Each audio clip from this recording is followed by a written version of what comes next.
all the time. How do you get books checking in and out to kids but still get them back in the right place before you get them changed in the computer for the final record? The answer to that is using temporary labels. I'm going to show you some examples of how we did it. So over in our sci-fi fantasy section, you used to just say Fick Westerfeld. That was easy enough. So to make sure all these books went back to the sci-fi section, we didn't even have to put a temporary label on this. You can see at the top there's nothing, because it was our largest section, so it didn't need any kind of temporary label. This was fine.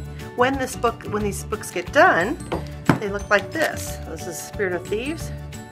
You can see it says SF1 means general sci-fi fiction, and then the author's name. That's what it looks like when it's finished.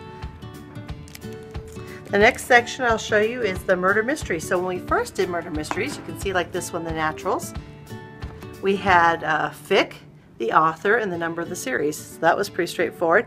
But we wanted to still check it out to the kids while they were changing the system, so they got a white colored temporary label. Once the label gets changed, it looks like this, endangered. You see it's got the M, which means our murder mystery suspense section. 1, this means general fiction, the author's name. We don't have that white label up here anymore because we don't need it now. The permanent label's on there.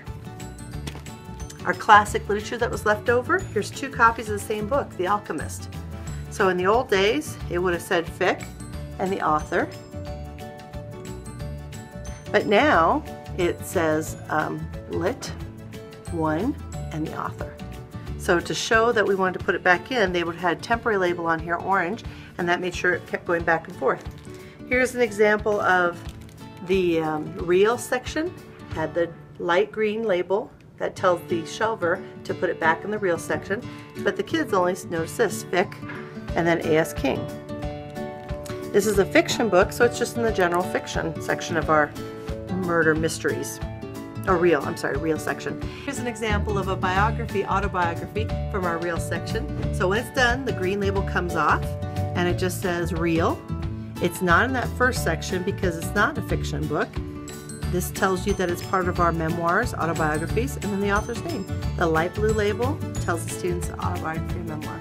You can see if you look at our history section how it's really easy for the kids to see right away what they're looking at. Orange is fiction, anywhere in my library.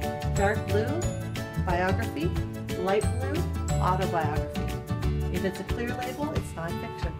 So kids can browse easily and find anything that they didn't even know they were looking for.